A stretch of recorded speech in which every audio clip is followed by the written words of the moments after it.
I screwed myself and myself to stone wall for a while. But he is too powerful. I'm stuck for goddamn. Okay, well, I've stalled this enough. Let's get back into the world, shall we? Welcome back into the world, officially, of South Park, The Stick of Truth. Yeah, I'm just not gonna explain this part. I come back to the clinic and went through it as normal. The most exciting thing here for me was finding a new path to take that I didn't realize was there. But other than that, it's the same old things that I've done. I went through the vents, killed a bunch of mice, destroyed the Gatling gun, and destroyed the biggest mistake in the room. Literally. Nothing particularly stood out as being hard. Though I did die once, but that was because I was pushing my luck with the amount of health that I have left at the time. One nice thing though, I've actually found out whether or not Butter's shield can transfer through different bodies. It can't. Well, it's still info that can help me defeat the boss. Afterwards, I head to Canada, which was also largely forgettable because, of course, why wouldn't it be forgettable? It's Canada. Actually, wait. Let me show you how rusty my timing has become. This particular battle has a lot of enemies on screen, the most I've seen so far. I think this part was made like this so that people can learn how to use Nagasaki, which we've learned just before this battle. I waited out a few times because I ran out of time trying to complete the process, and that is the first time that this happened. Starting late is probably my biggest regret so far. Also, one more thing, I bought a Canadian halberd and equipped it with frost, but I'm sure it won't help much despite how much I actually like using frost. In the business, we call this foreshadowing. Before entering Clyde's fortress again, I get the crab armor from underground and buy weapons from Jimbo's guns. I still think that the crab armor is the best armor I can get up to that point, especially at the level I'm at, but I'm not very sure about the weapon. I can't remember ever using it, so it'll be a nice change of pace for me. Plus, I can see a special ability that I can use for the future. Fortress storming time. I go through the castle with no problem at all because the fights are still pretty easy to go through. When I reach to the Craig fight, it is way easier to deal with. I think that I just got lucky and found out a great combination of weapons and patches to equip. I mean, I know that kicking Ike into Craig deals crazy damage, but I can't put all the credit on that. Frost damage halves movement, which means that death from above takes a longer time to happen, provided that I pick the correct Craig. The melee weapon clears enemies in a row, which means clones are more easily stopped.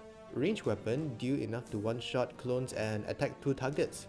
Altogether, I found this a lot less rage-inducing than before.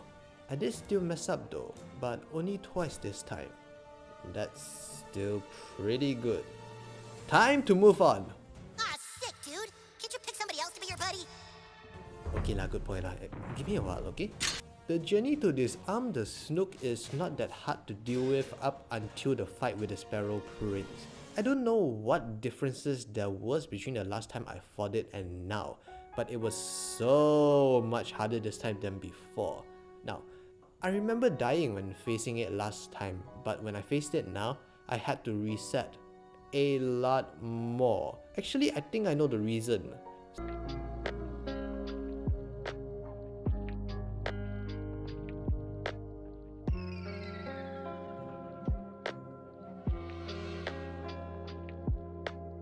I fight Chef here. Chef is easy. Moving on. Clyde is stopped again, but the government interferes again and again. I must remind you of this, Cartman. Luckily, I have the power of editing, so here's a gift for being a very good boy. Before the final battle, I finalized my gear for the fight and this is what I got. I still don't know how to feel about this gear, but it works for me, I feel. It's quite similar to the gear I used the first time I played this game, but I still feel quite nervous about fighting using it. I had been close to reaching the end, but it was never enough to finalize the kill. Either way though, it's the final battle time. I fight Princess Kenny, which is still just as easy as before. Then Nazi zombie Princess Kenny arrives and I still have problems. But you know what? I'm able to deal with those problems. Yep, I'm able to deal with those problems so well that I defeated Nazi zombie Princess Kenny on my second attempt. Second! I can't make this up. I really did take down the final boss on my second try. Let me break down how I did it. After my first death, I revised my gear slightly to include the Jesus Loves Me patch. It allows me to revive myself so that I'm able to continue on with the fight after I've been knocked down. When the fight started, I used my melee weapon that dealt frost damage. At that time, I regretted using it because it threw off the timing of the special attacks that Nazi zombie Princess Kenny would do. These special attacks are the quick time segments that takes away a buddy. So the way that I would deal with this is by timing the attacks so that Butters will be my second to last buddy, because Cartman would always be the last buddy, and also because Butters is the only one who can heal me. But now that I'm lost on the timing, I just said screw it and just hope that it all worked out. The fight went on for quite a while. Stan and Carl were the first two buddies out and I knocked out the Nazi twice.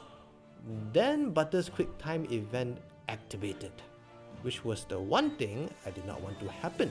I was really hoping that Jimmy would get his quick time event before Butters so that I can get the shields up and also have him heal me up right before Cartman comes in, aka right before disaster hits for me. But I got worried about my health being in KO range, so I brought Butters in hoping for a quick sub in sub out situation.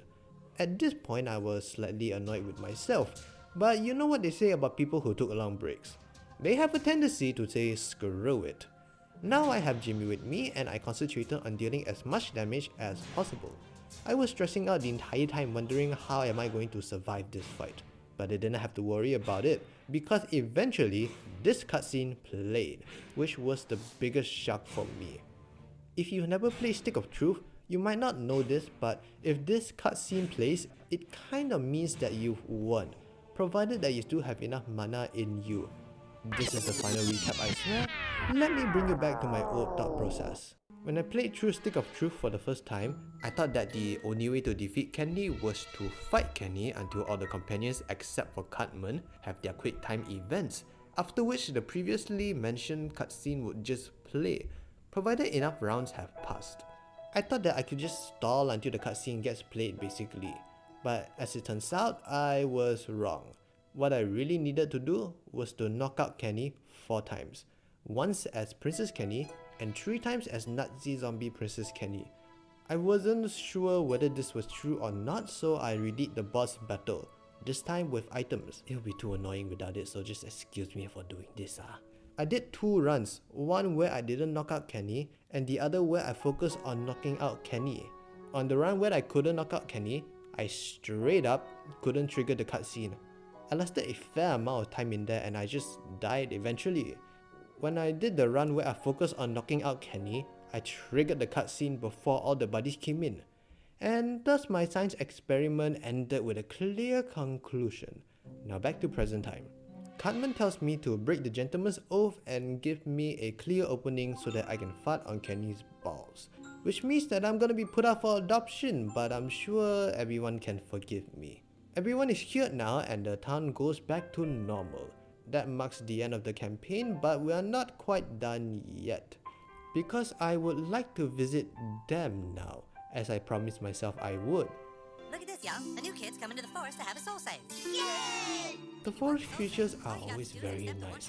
Makes the transition so easy every time. Now I am a Satanist, which means that the run truly ends.